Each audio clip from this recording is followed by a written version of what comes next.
Hey, can I tell you a secret? The secret to getting a great shave without any nicks, cuts, or irritation isn't 3 or 4 blades, a soap strip, or a swivel head. It's just supporting the blade. Yeah, it's just supporting the blade. Don't let it flex or bend. That's the secret to limiting shaving irritation. At Henson Shaving, we use our 20 years of aerospace manufacturing to keep the blade from moving. It's not the coolest answer, but it's the right one. To learn more and to get 100 blades for free, go to hensonshaving.com/holiday. Selling your car to Carvana is as easy as... As easy as pie? Sure. All you have to do is enter your license plate or VIN. As easy as a stroll in the park. Okay, then just answer a few questions and you'll get a real offer in seconds. As easy as singing.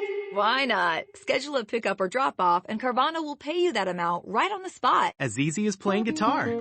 Actually, I find that kind of difficult. But selling your car to Carvana is as easy as... Can be. Visit Carvana.com or download the app to get an instant offer today. This is the Ford Theater, an hour of radio drama presented by the Ford Motor Company, makers of Ford, Mercury, and Lincoln cars, and Ford trucks, tractors, and motor coaches.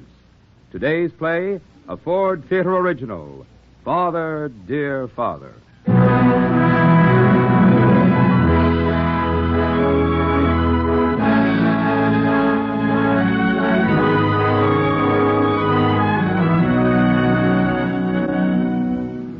Good afternoon, ladies and gentlemen. Howard Lindsay speaking, and wishing you, on behalf of the management, a peaceful New Year.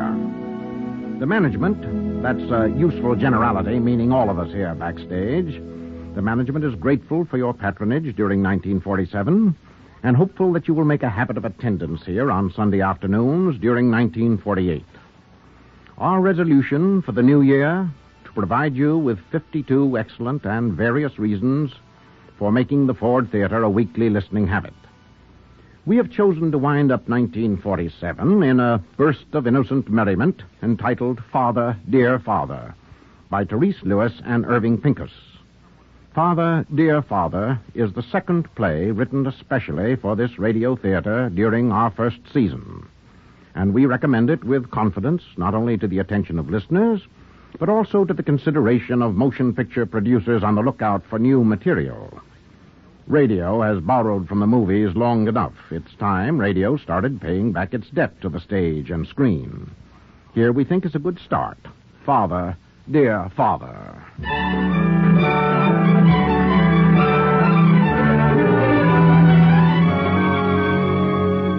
Our scene, New York Harbor in the late spring. And you can narrow that down to the gangplank of the Queen Elizabeth, just docked and rapidly disgorging passengers on their way to customs inspection. The usual reporters are on hand. There he is. That's him, all right. The guy with the beard and the old world charm. Well, well, so this is the fabulous Benji Whitehurst. Ah, it's very flattering indeed that you reporters still take an interest in me. Only, please, gentlemen, don't explode those flashbulbs in my face. A beard, I may point out, is a highly inflammable object. Mr. Whitehurst, how long is it since you went to live in Europe? I left the United States late in 1928. That's almost 20 years ago.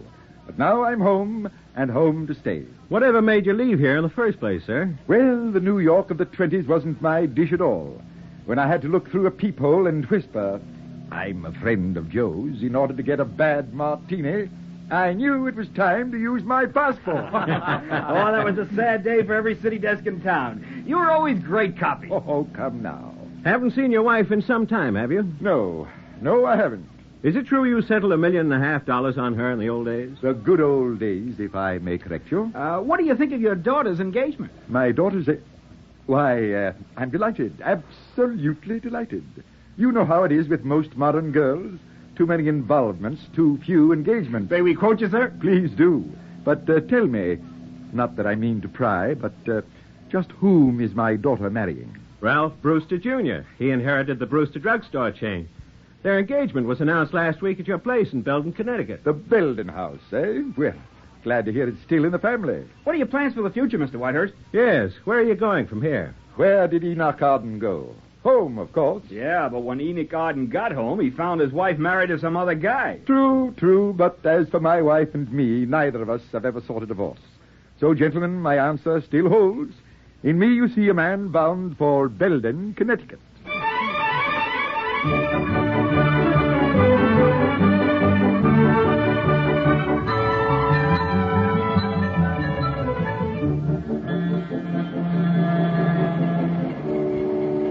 hope you don't mind my asking, sir, but aren't you Mr. Whitehurst? Yes, I am.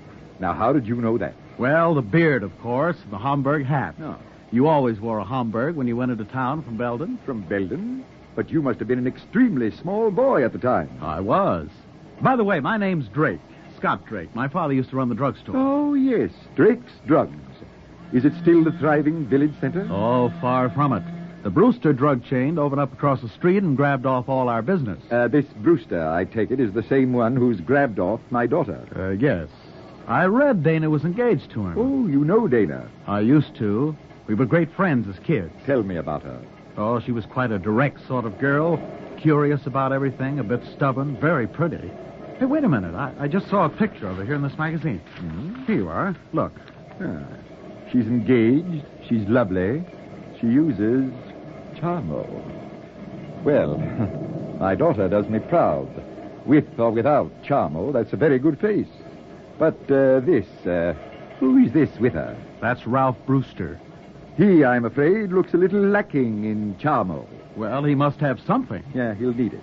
I wonder if Dana's changed much in all this time. I haven't seen her in years. Why not? Oh, after she went away to school, there wasn't any place in her life for a guy like me. Besides, her mother never did approve of our seeing each other. That's typical. Well, to a woman like Mrs. Whitehurst, I'm just small town, small potatoes. So was Liz Whitehurst when I married her, but then she got ideas. She wanted to swim rings around the social bathtub. I've never known such a change. First, she lost her sense of humor. Then she lost me. Well, according to their story, you had to go away because your health broke down. My patience broke down. Oh, the aching dullness of that life. 2 months at Newport, 3 months at Palm Beach, 6 years at the opera. I bought my wife a box, but I didn't want to live in it. What finally decided you to clear out? I can recall every detail of that last night. We were in our box, as usual. Liz had come away without her opera glasses.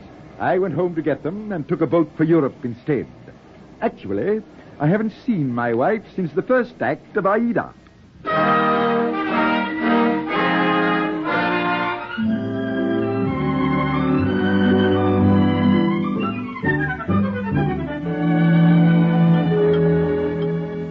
More tea, Dana? No, thanks, Mother. I'll have another cup, Mrs. Whitehurst. 2 sugars and just a dash of cream. Oh, now, Ralph, as if I didn't remember. Well, some people don't. It's very irritating.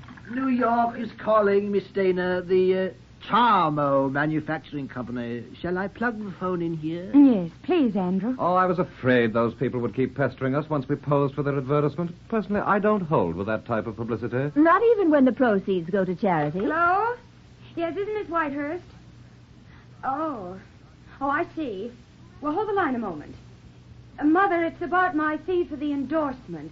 Don't you think they may as well make the check directly payable to St. Anne's Orphanage? Oh, but, darling, I did so hope that part of the money might go to my fund for indigent artists. Oh, I see. Hello? Well, as the money's going to be divided among several charities, I think it'll be simpler to issue the check in my name. Not at all, thank you. Goodbye. It's getting dark, and I promised to pick up Mother at the country club. Well, you'd better get cracking. I think so. I'll bring her straight back. Goodbye, dear. Goodbye. Andrew, I'm going to keep my promise. As soon as that Charmo check comes, you and Nellie will get most of it for back wages. Oh, thank you, Miss Dana. I'll tell Nellie the good news at once. Oh, but, Dana, we need that money for bills, for clothes, for taxes. No, Mother. Just for my wedding. Once I'm married, there won't be any problem about money.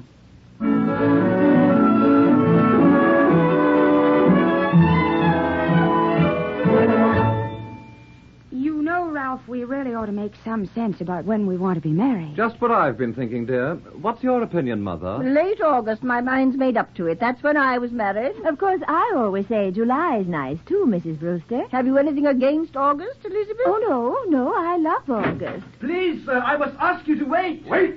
Nonsense! I've waited 20 years. Who's that? Sounds familiar. Liz, my dear. Benji. Oh, no. I can't believe it. Darling, here are those opera glasses you wanted. I decided to buy them in Paris. Well, in that case, the shipment was certainly delayed. And this, I presume, is my loving daughter? Well, your daughter. Benji, these are our house guests, Mr. and Mrs. Brewster. I mean, Mrs. Brewster and Mr. Brewster. Mr. Brewster is Mrs. Brewster's son. Unmistakably.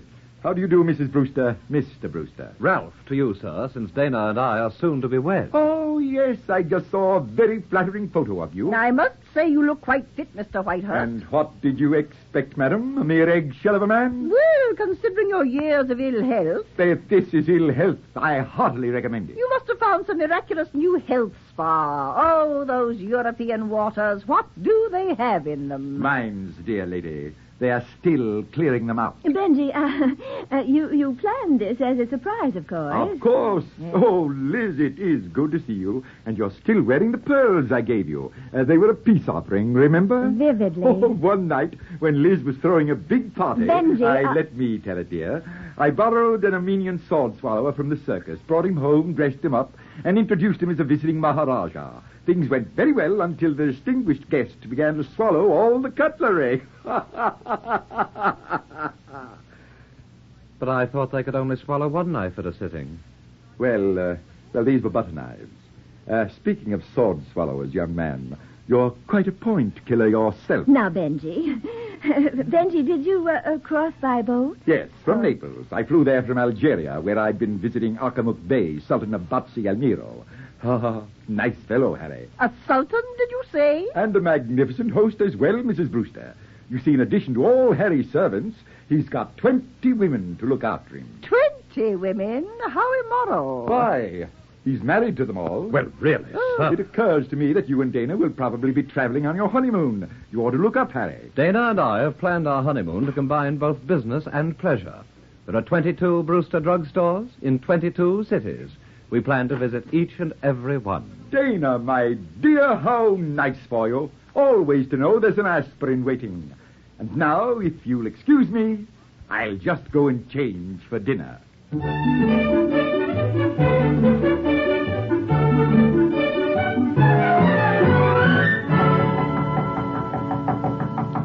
Come in, come in. Oh, Benji, how could you? How could I what, my dear? Come back like this, without any warning. But, Liz, this is my home. You're my family. We were your family. You mean you're still irritated? After all these years? You're just as irresponsible as the day you went away. And you'll have to go away again. Go away? Yes, you can't stay on here, shocking and antagonizing the Brewsters, upsetting Dana. You shan't spoil her life as you spoil mine. This marriage must go through. Why? What's so special about Ralph Brewster, Jr.? Jr., indeed. I think he's permanently arrested. Ralph's a highly dependable young man, and very eligible, too. He's worth a good deal of money. Money? What's money? I gave you $1.5 million myself. I'm afraid it's gone, Benji. Gone? It's been gone for years. Liz. Most of it was lost in the Depression. I've never known about money matters, so I turned over what was left to my brother to invest. Huh. It wasn't poor Henry's fault. Times were against him. I never did trust that brother of yours. It was the way he looked at you. Straight in the eye. I should have known it was no use trying to talk to you. Liz, wait a minute. Why didn't you let me know when the money was gone? I didn't feel I wanted to ask anything of you. That was a mistake. Because, you see, the Germans got everything I had when they occupied Paris. France and I went broke together. So that's why you came back. No, I had a great urge to be with you, Liz. To meet my grown-up daughter. You waited too long, Benji. I'm sorry. How have you and Dana managed to get along? Well, you remember I always played a good game of bridge. My winnings have helped. And we get paid for endorsing various things, recommending hotels, dressmakers, jewelers. This house is only open a few months of each year, and the rest of the time we go wherever we're invited. Good Lord. But nobody suspects we've no money. Nobody must ever suspect Benji.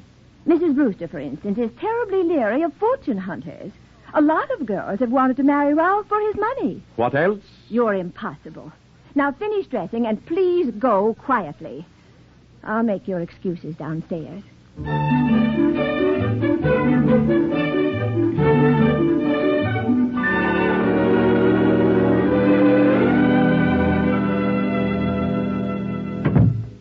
Mother told me to bring you this timetable. Oh, very gracious. There's a train to New York in just about an hour. One moment, young lady. May I ask why on earth you've chosen to marry that portable headache? May I ask what business it is of yours? Who do you think you are to come barging in here with your 20 questions?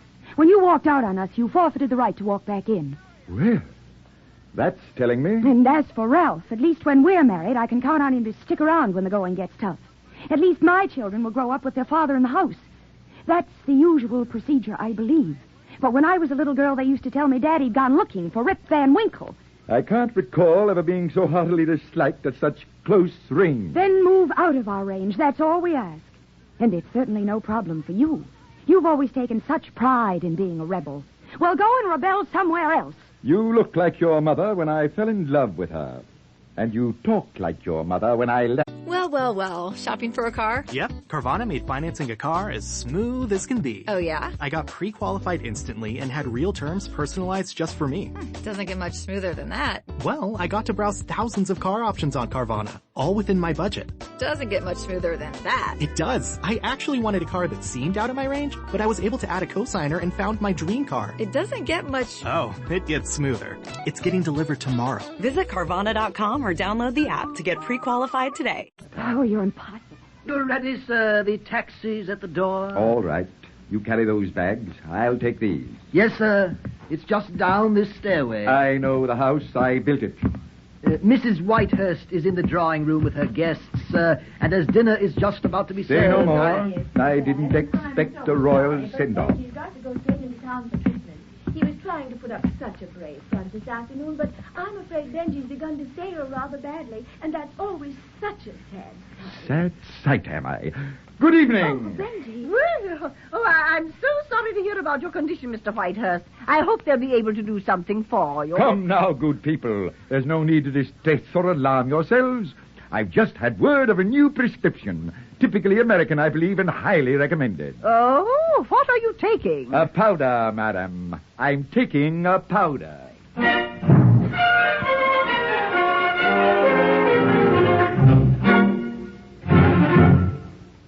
Curtain down, house lights up.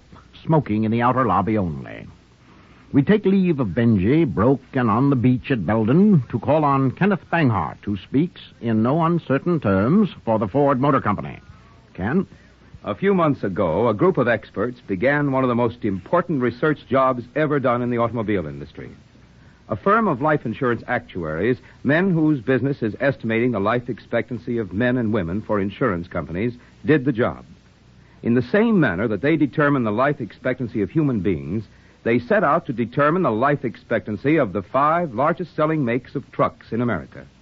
They wanted to find the facts about how long a truck lasts, how much service it gives.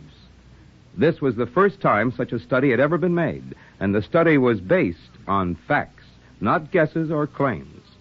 It involved an analysis of all the trucks of each make, registered each year for an 8-year period, and it covered all models of all ages. In all, the histories of almost 5 million trucks were studied. Out of that study have come some amazing findings. The study proved that one make of truck had a far better record for long life than the average, considerably better than that of the nearest competitor. It proved that one make of truck had a life expectancy of more than 10% greater than the average and almost 20% greater than one of the other leading makes. The truck, which was proved to last up to 19 6/10% longer, was the Ford truck. The study proved that Ford trucks give that much better utility, extra years of usefulness. The histories of 5 million trucks proved that Ford trucks last more than 10% longer than average, that Ford trucks last up to 19 6/10% longer, that Ford trucks are saving their owners up to 19 6/10%. That's the kind of quality and endurance you expect and get from products made by Ford.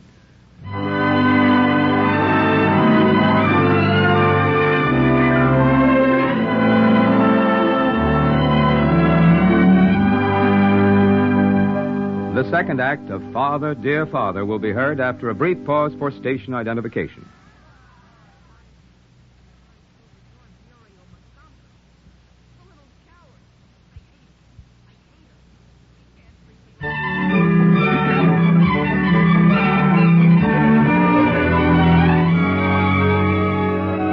Theater, Father, Dear Father, Act 2. At the end of Act 1, you will recall, Benji had just been given a rapid brush by his wife and daughter, who quite definitely prefer life without Father and a hard life at that. We catch up with Benji in a taxicab. Benji is hungry, very hungry. He has confided this urgent inner state to the taxi driver, who has promised to do something about it. Oh? What's this? Said you want to eat, didn't you? This is Brewster's Drugstore, best food in town. At a drugstore? Well, if you say so. Here. Here you are. Keep the change. Thanks.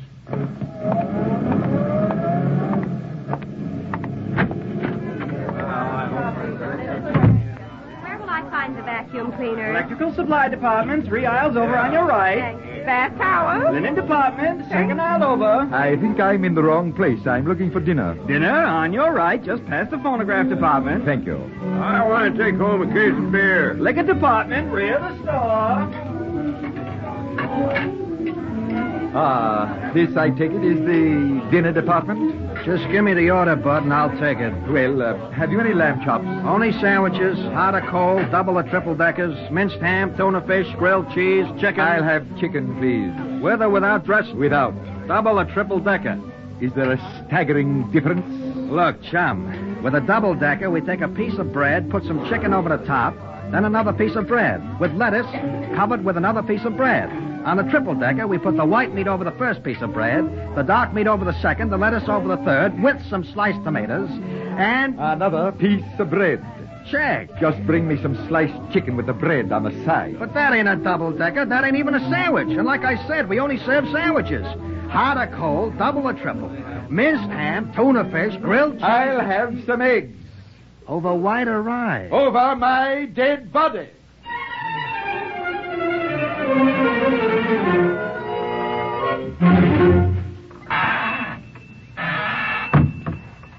Hello, Scott. Why, hello, Mr. Whitehurst. How are you? See here, Scott. I'm trying to find something to eat that doesn't come on bread. Well, I'd like to help you out, but our fountain boy goes off at 6. Of course, you're perfectly welcome to get behind there and shift for yourself. Splendid. Oh, that's very decent of you. There ought to be some eggs and cheese and stuff. Oh, that will do nicely. I'm a great hand with eggs, my boy. Have you any garlic? I doubt it, but you better look. I'm a stranger here myself. You are? Sure, I just came back today to take over. My mother's been running the place since Father died, but she's due for a rest. What do you do when you're not here in Belden? I've been at Columbia Medical School since I came out of the Army. Oh? But I've given it up for the time being. Unless I can swing a loan from the bank, we'll be out of business. And all because of that Brewster Emporium across the street. Tell me, do they ever stoop to filling a prescription? Well, I suppose if you know the manager, or Ralph Brewster. By the way, have you met him yet? How'd you find things at home? Oh, fine. Were they happy to see you? Happy, my boy. They boarded on hysteria. And what are you doing with those suitcases? Oh, well, I've got to see to some business in New York. Most unexpected, but there it is. Now then, I simply dice this olive, stir in the cheese, and in one moment, it's ready for the fire. Say, you're an expert at this. Well, I learned in France where they know about such things. Besides, I contend that men make the best chefs in the world. My wife was always a total loss in the kitchen. And as for that arrogant daughter of mine... But you hardly know Dana. I've seen friendlier specimens in cages. Well, maybe you ought to consider her side of this. See here. Are you in love with that girl? What's that got to do with anything? Just that you're a lucky man. Losing her is the best thing that ever happened to you. What sort of a wife will she make? A girl who'd turn her own father out of the house. Ah, I sort of figured it that way. Listen. Could that be my train? Must be. It's the last one tonight. Oh, well, that just tops a perfect day. Look here. Why don't you come on home with me? Oh, no. No, I couldn't impose. You're not. You can't do anything over the weekend. Come on, I'll take you fishing in the morning. Fishing, you say? Sure. Go ahead and cook up your little mess. I'll phone Mother to expect it. Well, Casey would waltz with the strawberry blonde while the band played on. He waltzed across the floor with the girl he adored. I'd like a number 4 combo, please, but don't melt it. Melt what? Oh, you're new here, aren't you? Well, all right. Just give me a hot turkey burger. That's easy. All you do is take 3 slices of bread. Madam, how can you? In America, apparently, bread is not only the staff of life, it's the flesh, the blood, and the sinews. The sandwich is an American institution. Where do you come from? I arrived from Europe only this morning. Oh, you don't say. Say, what's that you're cooking there? It smells yummy. It is yummy. This, my good woman, is an omelette fromage à la crème. An Olympian concoction, the very quintessence of perfection. Well, gee, could I have just a teensy-weensy taste? I haven't the heart to deprive you.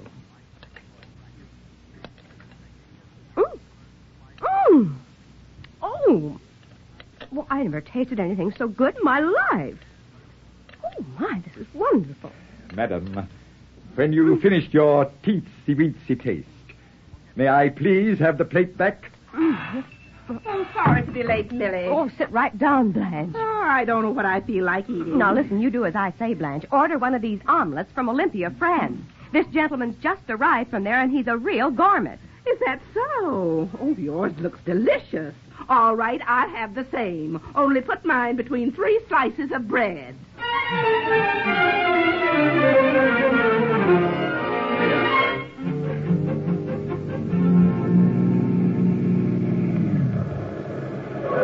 Scott! Hello there. Dana! Well, it's really you. And you. When'd you get home? Yesterday. You know, from the back, you look just like you used to, trudging down the road with a fishing rod. Scott, it's been years and years. As if I didn't know that. Come on, get in. Where can I take you? Straight ahead. My car's parked somewhere along this road. I lent it to a guy who came out fishing. Scott, I read that you were at medical school. Well, I've had to take time off, though, to come home and see to the store. But you are going back? Yes. At the moment, I don't know quite how, but somehow. You must, Scott. It's what you've always wanted. I read that you were engaged. Yes. As a kid, you were always in such a hurry to grow up. How does it feel to be there, Dana? All right. You're going to be happy, aren't you? Of course, why not? Is that your car pulled off there to the side? Yeah, that's it. Come on down to the stream for a minute. No, I'm afraid I can't. Can't you really? Or was that just a social noise? All right, Doctor. I'll come quietly. Well, Pat's still here. Oh, and look. There's that same old elm. Mm-hmm, bowing straight from the hips. Do you remember these woods in the snow? Of course. I remember walking through them with you. Mm-hmm. So many times. Our faces frozen almost stiff. The rest of us all bundled and warm. Only 9 years ago. Forever ago. Over here, Scott. What? Why, that's my father. I know. Is that whom you're meeting? Yes. Well, I think you might have told me. Good morning, Dana. Good morning. Good morning. How are they biting, Benji? They only come up to sneer at me. But what are you doing here? I thought you went into town. Missed my train. Your father's staying with me. With you? Well, that's going to look a little odd to people. I don't know why it should. Well, to begin with... Look, if you two will excuse me, I'm going to try it up there around the bend. They may be biting better. Well, don't mention my name. I'll see you later. I like that boy. Let's get back to the point. Surely you realize the Brewsters think you're in New York. What of it? I'm only here for a few days. At the moment, I'm scarcely in a financial position to settle down in New York. Oh, I didn't realize you were that hard up. Look, I'm expecting a check today, and if part of it would help you, though it couldn't be much... Oh, no, my dear. But fancy you're even thinking of it. Well, it's no fun being broke. On the other hand, it doesn't necessarily interfere with one's having fun. You think not? Some of the richest people I know haven't any money. That must call for a very special formula. Sit down for a moment, can't you? You know, when you were going on 4, you used to beg me to take you fishing. We often came down here together. We did? Your mother, too, the first years we were married. Liz could bait a good hook in those days. They were happy times. That's why you left her. I left her, my child, when our life together became a kind of traveling circus. We were always changing clothes to go out with a lot of trained seals. I never intended marrying a mob scene. It was Liz I wanted. I see. Well, whatever she may have done then, Mother's had a rotten time these past years. Nothing's come easily. All of it's been dig, dig, dig. Now that she's getting older, she's entitled to some security. There's no such thing. How can we hope to secure ourselves against unhappiness? Or even rheumatism, for that matter? Well, to Mother, to both of us, I mean, the Brewsters do represent financial security. Your mother may have changed a good deal, but I can't believe she'd want you to marry someone you don't love. I haven't said that. No, you haven't said it. I'd better be getting on home. You're really quite a girl, aren't you? Am I? That's my impression. It's recent, I grant you, but I'd swear by it. Well, I'll tell you. You're rather a surprise yourself.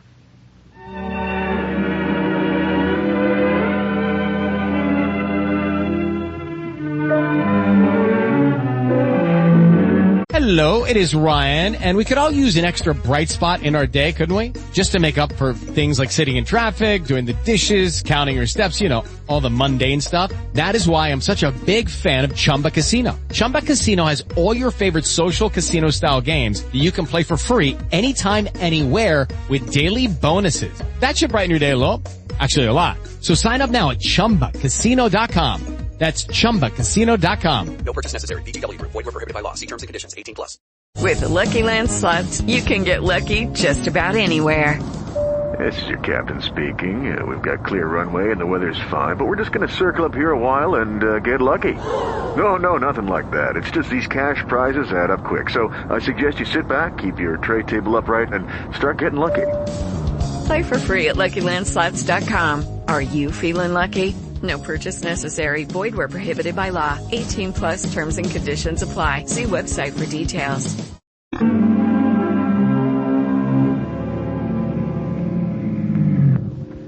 Well, so long, Benji. Get those trout on ice. Right away.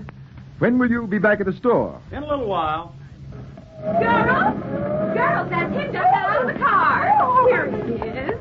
Well, good gracious, why aren't you working today? Working? We just brought our friends in to lunch, but you weren't there. And after all our raving about those French-style omelets of yours. Now, ladies, about last night, I'd better explain that. My sister Clara took the bus clear in from Perkins. She is that partial to egg dishes. The letdown was something awful when you weren't there. We are just starved for lunch. We haven't eaten since breakfast. Please, won't you? As a man of compassion, your hunger leaves me no choice.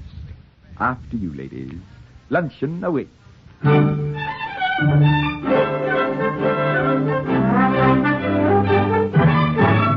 One Brewster special. Singe it.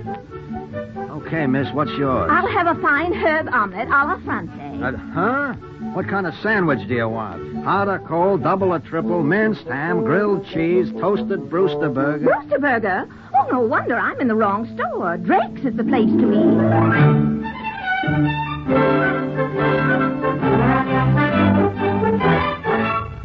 Benji, people are clamoring for those omelets of yours. You're a genius. Scott, you should have come to my first cooking class today. They call me Professor. I'd like to feel we were permanently in business, Benji. Half the profits are yours if you'll stay on. Certainly I'll stay on. We're going to be very happy together, the egg and I.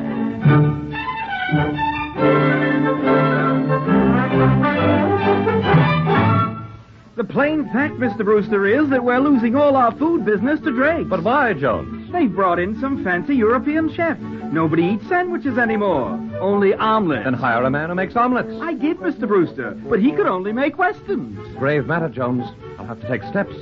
Why, this thing could mushroom throughout the country. The first thing we know, people will be eating in restaurants. That will give us a little of both.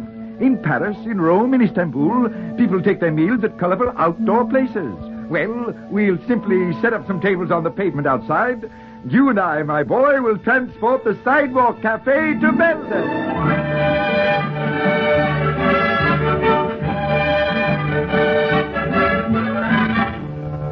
And now, lovely ladies of Belden, having successfully blended our eggs, mushrooms, artichoke hearts, peas, tarragon, and rice, the secrets of... come in. The secrets of Omelette Monte Cristo in all its mysterious goodness have been revealed to you. Are there any questions? Benji, what are you doing here? Liz and Mrs. Brewster, oh, 2 new students, how very nice. Mr. Whitehurst, it's obvious we're intruding. Oh, not at all. My little course is open to all. $1 an omelet, 40 omelets, $40. Benji, you, omelets. Well, you always liked them, my dear, when I made them at home. I refuse to discuss this matter in public. It's intolerable. Benji, please, can't we... Of course we can. Ladies, class is dismissed. Oh. We'll meet as usual next week when our subject will be omelette basquez, as prepared with tomatoes and zucchini in the French Basque country. Oh, I can hardly wait. Now then, Mr. Whitehurst, there's only one thing we need to know. Are you this local cook we've been hearing about? The word cook has a somewhat feminine connotation. I prefer to think of myself as a chef, a culinary Are expert. you or are you not employed by a drugstore? Oh, indeed I am. Benji. Isn't it immense, Liz? A whole new career. And at my age, too. I consider it a profound disgrace, Mr. Whitehurst. Shocking, shameful, and altogether inexcusable. I'll speak with you later, Elizabeth. I don't know how you can look me in the face. It's a very appealing face, my dear. I should have known you wouldn't go to New York. That was too much to expect. You've never thought of anyone but yourself. Your own selfish way of life. That's what always came first.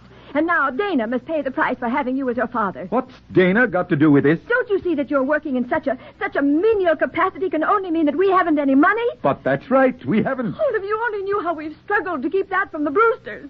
And now to have the whole thing come out in this most horrible and humiliating way. I am sorry you're disturbed. Disturbed? Our good name is all we have left, and you, the head of the family, you choose to become a cook. Well, after all, Liz, I'm not a murderer or a thief. I'm not even a Bluebeard. You're worse, Benji Whitehurst. You've spent the past 25 years torturing one wife.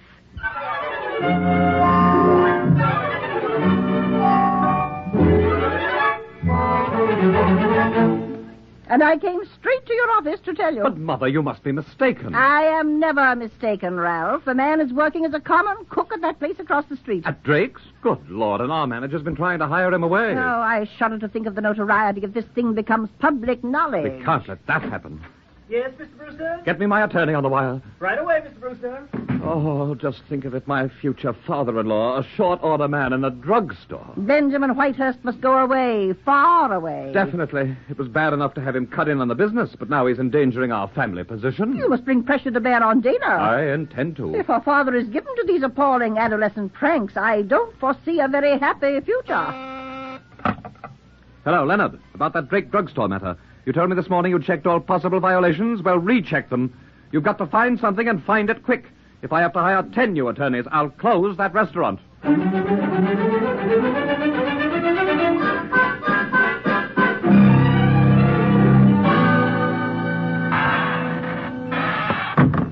Is Mr. Drake here? You'll find him in the back room, miss. Thank you. Yes? Scott, may I come in? Dana. Why, of course. Please do. Oh, I'm glad I found you. Have you time to talk for a moment? Sure, we don't get busy till people start coming for dinner. Scott, well, we've always been such friends. The point is, I've come to ask a favor. It matters to me more than I can say. Well, sit down. What's got you so upset? Well, I've only just found out that my father didn't go away. That he's here working for you. With me. Oh, you must see, Scott, how horribly embarrassing it is. More than that, it's serious. This little joke of his can miscarry and mess up everything for Mother. For Mother and me, that is. And also the Brewsters. They're very rigid sort of people, and the idea that my father would get himself involved like this... Like what? Well, after all, working as a cook... Oh, I see. So what do you want me to do? Fire Benji? Oh, if only you would, Scott. That's what I came to ask. Now, let me get this straight. You know this store is out of the red for the first time in years. You know it's because of Benji. You know I'm fond of him. You know this is the best break I've ever had. And yet, knowing all this, you turn up with your little proposition and expect me to say yes, ma'am. No, I didn't expect anything. Only I had to ask. It was the only way. To what? Ralph Brewster? And you're the girl I thought was so special. About that, Oh, you know how I felt. That's why you came to plead this noble cause. You thought you could write your own ticket. But I'll tell you something. It seems I've had a change of heart. As of this day and hour, I'm cured. And you did it all yourself. And it's lucky for you I did come, isn't it? I don't blame Benji for staying away 20 years.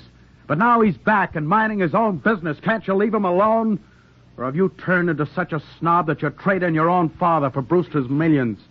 You've certainly grown up into an awful letdown. I never would have believed anyone could change so much. All right, let it go. Well, greetings. What's the matter, Dana? You look terrible. Did Ralph Brewster take away your aspirin? Oh, please, don't you start now.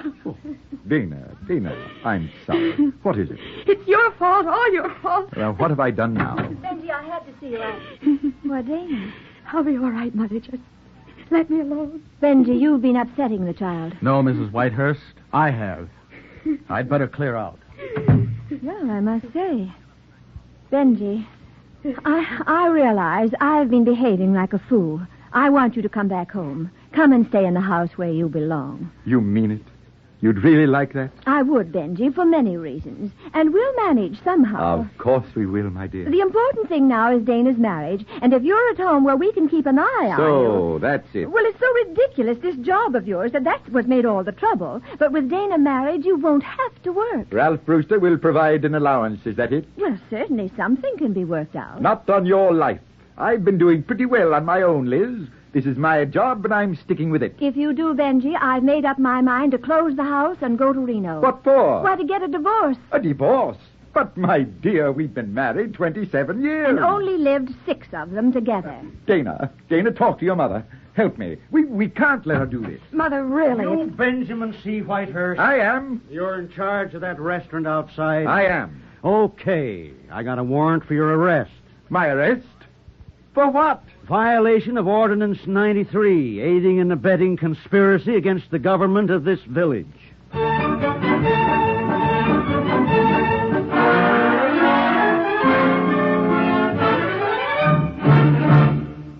Act 2 ends on an alarming query.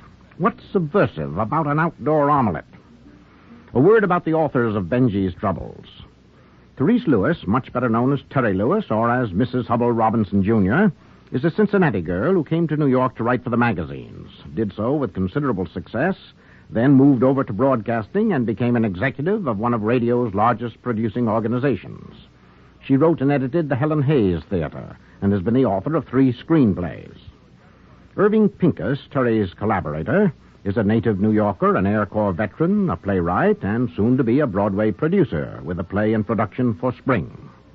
Once upon a time, he was my valued assistant in staging a couple of expensive musical comedies, which, fortunately, were as successful as they are easy to forget as the years go by. And that brings us, pleasantly enough, to Kenneth Banghart speaking for the Ford Motor Company. These are the days when we all start making resolutions and plans for the new year. It's an American custom and a pretty good one. And naturally, the Ford Motor Company has resolutions and plans for the new year, too. But its major resolution is not a new one. It's one that was made almost half a century ago when Henry Ford founded the company. That resolution is that Ford products shall be outstanding for their quality, dependability, and service. That Ford products shall be constantly improved and enjoyed by a constantly increasing number of people. That resolution has been kept since 1904. It will be kept in 1948. And the Ford Motor Company has plans for the new year, too. I can't tell you yet what they are, but those plans are big ones. As the new year opens, there's an atmosphere of excitement and anticipation in the Ford Motor Company. Things are happening in every department, from designing to manufacturing and sales. The Ford Motor Company is working hard and looking forward to the day when everyone who wants to buy a new Ford or Mercury or Lincoln or a new Ford truck will get it. And it's planning for the day when new millions of Americans will insist on a Ford or a Mercury or a Lincoln. As 1947 draws to a close, I'd like to send you a friendly wish and a friendly bit of advice. The wish, a very happy new year. The advice, watch Ford in 48.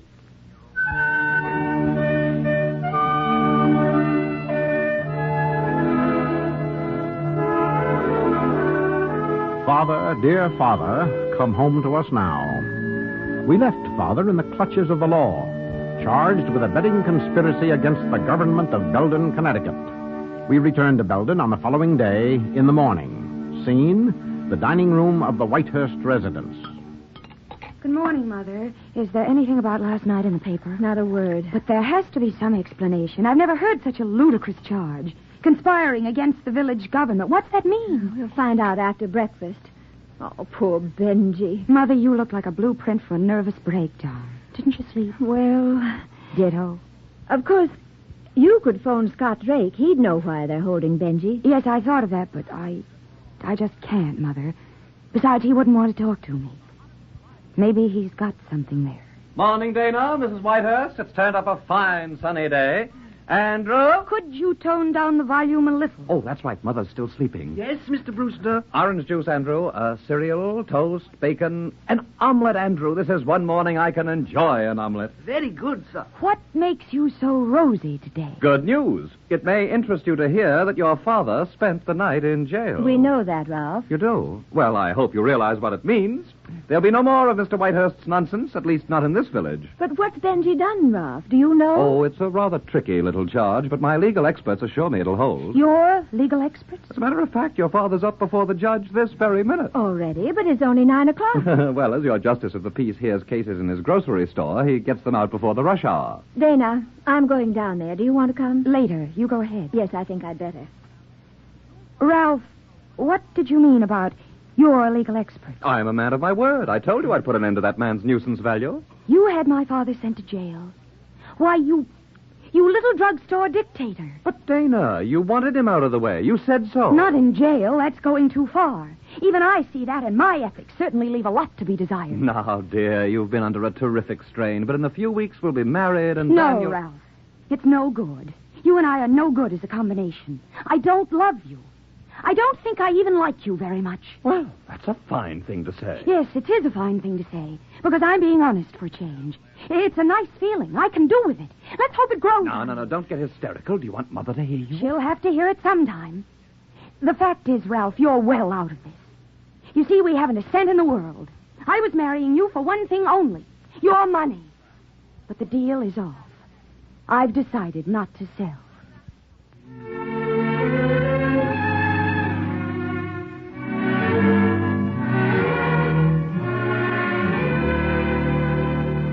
Benjamin C. Whitehurst, on the 29th day of June at 6:40 o'clock in the evening, did willfully commit the crime of conspiring against the person and property of the state of Connecticut by causing a crowd to gather after sundown in the public square, in violation of Ordinance 93, is drawn up by the village of Belden.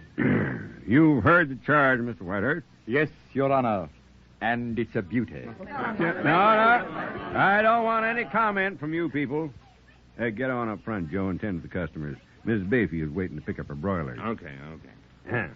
You plead guilty or not guilty, Mr. Whitehurst? Not guilty, Your Honor. You're in charge of that sidewalk cafe, aren't you? Yes, I am. Well, then strikes me you're the offender in this matter, and by rights ought to plead guilty. Of what, Judge Creel? Of causing a crowd to assemble after sundown in the public square. But I didn't cause them to assemble.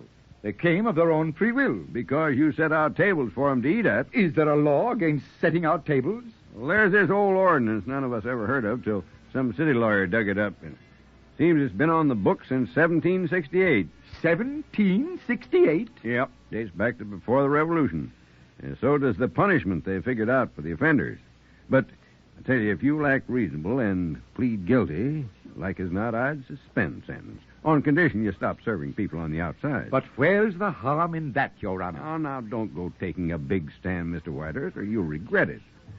Better let me read you this Ordinance 93. It says, any assemblage of 15 or more persons foregathering after sundown in the public square shall be judged a conspiratory group, and the instigators thereof punished on the ducking stool in the Barnstable River by no less than 12 submersions. No, none of that. Well, Mr. Whitehurst, you see what I mean? I reckon you're about ready to change your plea. Not at all. A preposterous law can only be shown up by its preposterous punishment. Oh, where's your sense, man? Come on now. You're going to look mighty foolish thrashing around in that river. And your village will look twice as foolish for putting me there. Not guilty, Your Honor. Well, as I see it, you are guilty. Guilty as charged. And that being so, you're forcing this sentence on yourself. Benjamin Whitehurst, I hereby... Creel, please. May I have a few words with my husband in private? Well, you sure can, Miss Whitehurst. Court's adjourned for 10 minutes. Now, did you get those broilers you ordered, Miss Bayfield?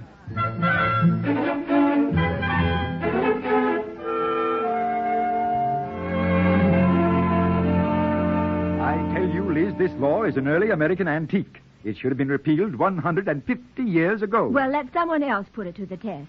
Why must you be the one? Because, unless it is repealed, Scott and I will have to close up. We make our profit on the outdoor business. But to let them do this fantastic thing, ducking in the river. It's about time I got baptized. Not at your age, not 12 times. Oh, I'll survive. I realize, of course, that it's going to be embarrassing for you, Oh, but that's not it, Benji. I'm worried about you. I'd like to believe that, Liz, but as your future son-in-law brought this action against me... Oh, you don't think Dana and I knew about it. We didn't. Not a thing. You didn't? Oh, no. Though I can't blame you for suspecting we might have. Benji, I'm so sorry about the way I've behaved. Oh, come now. My own record's nothing to be proud of. Last night, for the first time, I began to see your side of all this. Liz, my dear. I didn't sleep a wink. Well, it must run in the family. Neither did I. You know, Liz, a cut like the one I had ought to make that riverbed a pleasure. Judge Crail's waiting to get it over with, Benji. Have you made up your mind? Yes, Scott, I have. Well, Mr. Whitehurst, Your Honor, I was in France during the Nazi occupation. In those days, if any group of people dared to get together after curfew, their health took a sudden turn for the worse. And why did things get to that stage? Because too few citizens spoke out until it was too late. That's right. The people gathered last evening at Drake's drugstore meant no harm. I see some of them here in the store today. Mr. Patrick, for example. Mr. Patrick wasn't conspiring last night. Mr. Patrick was eating an omelette a la Benji. Right, that's right. But suppose he and the others actually had met to protest against some local abuse. An unscrupulous official could have clapped them into jail. By accepting punishment, I have opened your eyes to this law that's a dated museum piece. I hardly think you let it remain on the books much longer. Scott, go home, get my morning coat, my striped trousers, and pick up a bottle of champagne while you're at it. We'll make me the most important launching of the year.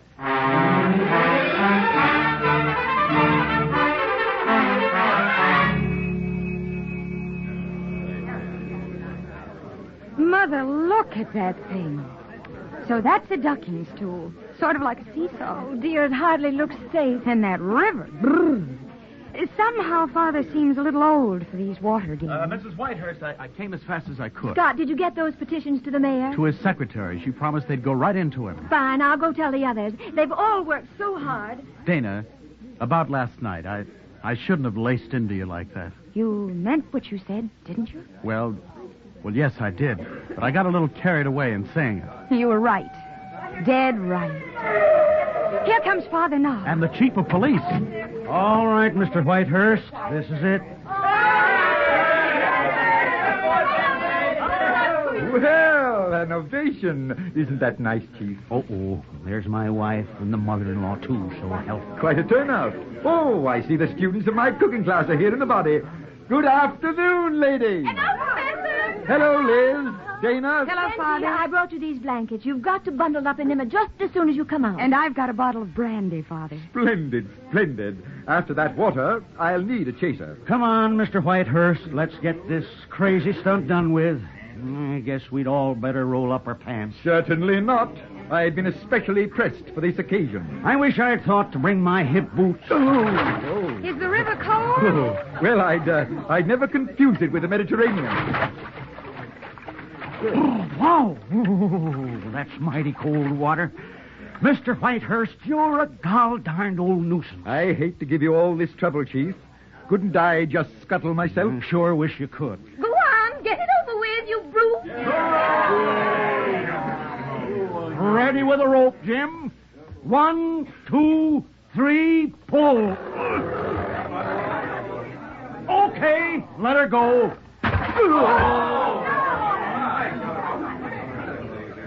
That's enough. Pull him up. None too soon, gentlemen. They're still having winter down there. Anything you'd like me to bring you back this trip? A trout, a pickerel? Let her go again.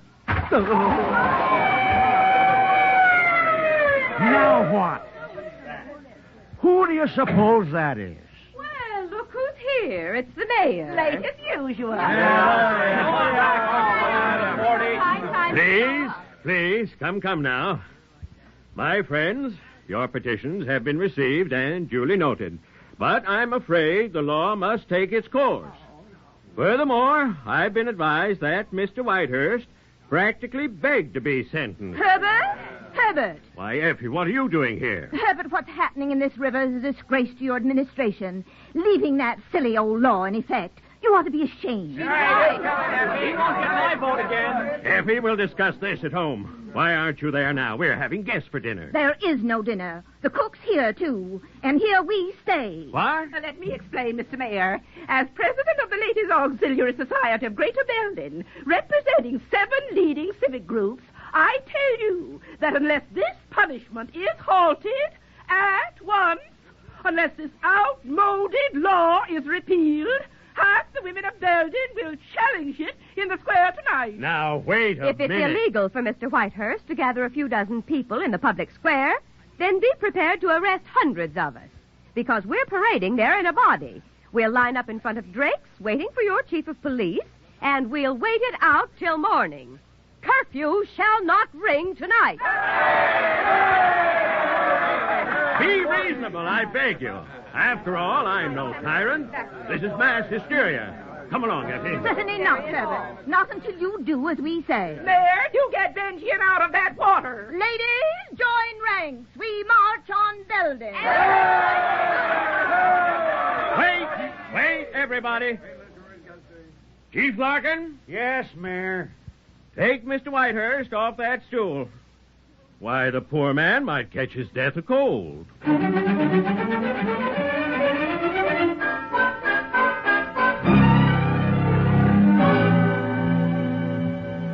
Here, Benji, here. Wrap these around you. You must be freezing. No. Don't fuss. You've got to have a hot bath and get right into bed. I'll bring your dinner up to you. Sounds like a wonderful evening. You sure I won't be in the way at your house? Our house, Benji. And having you in the way is exactly what I want. Oh, it's such a simple solution, Liz. And it took us 20 years to find it. Come on, dear. Here they are. Benji, the mayor's going to round up the city council. They'll kill that law within the hour. They will if they want their dinner. Oh, I must say, you women put on a great show. The petitions were Dana's idea. Why, Dana, that makes me very grateful. Well, it was the least I could do, don't you think? It means a lot to Scott and me. We're back in business. I guess that fiancé of yours is due for a nasty shock. I suggest you give him this bottle of brandy, preferably over the head. But I haven't got a fiancé. I fired him this morning. No, Dana. Would you mind if your father kissed you? It's been a long time. Well, I'm glad you two finally got together. And what about you two? Don't just stand there, Scott. Take her in your arms. Tell her you love her. You've been telling it to me for weeks. Go on now, both of you, before I catch pneumonia. Dana, I don't suppose you... Hush, darling, be still. After all, Father knows best.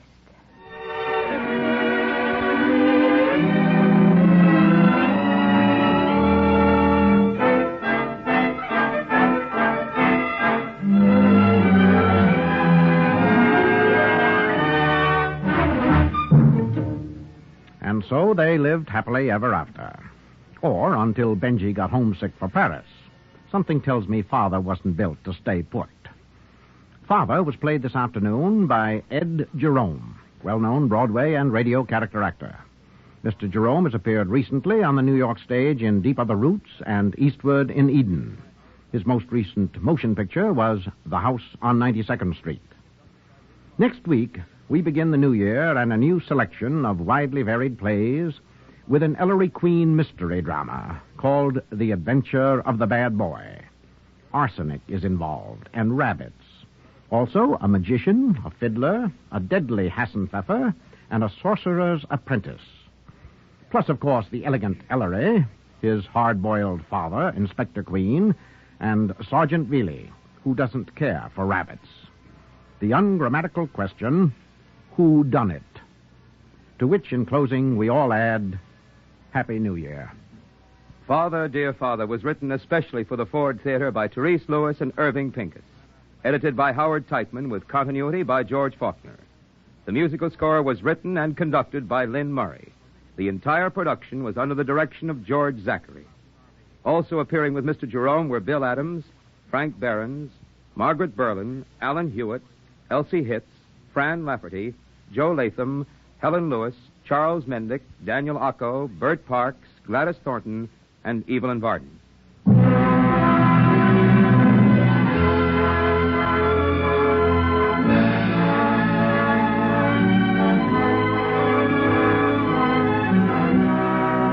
The Ford Theater is presented by the Ford Motor Company, makers of Ford, Mercury, and Lincoln cars, and Ford trucks, tractors, and motor coaches.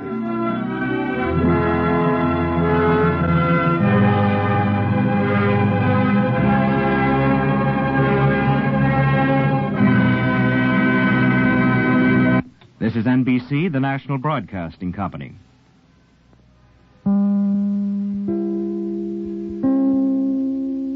Hello, it is Ryan, and I was on a flight the other day playing one of my favorite social spin slot games on ChumbaCasino.com. I looked over at the person sitting next to me, and you know what they were doing? They were also playing Chumba Casino. Coincidence? I think not. Everybody's loving having fun with it. Chumba Casino is home to hundreds of casino-style games that you can play for free anytime, anywhere, even at 30,000 feet. So sign up now at ChumbaCasino.com to claim your free welcome bonus. That's ChumbaCasino.com and live the Chumba life. No purchase necessary. VGW. Void where prohibited by law. See terms and conditions. 18+. Judy was boring. Hello. Then Judy discovered ChumbaCasino.com. It's my little escape. Now Judy's the life of the party. Oh, baby, mama's bringing home the bacon. Whoa, take it easy, Judy. The Chumba life is for everybody. So go to ChumbaCasino.com and play over 100 casino-style games. Join today and play for free for your chance to redeem some serious prizes.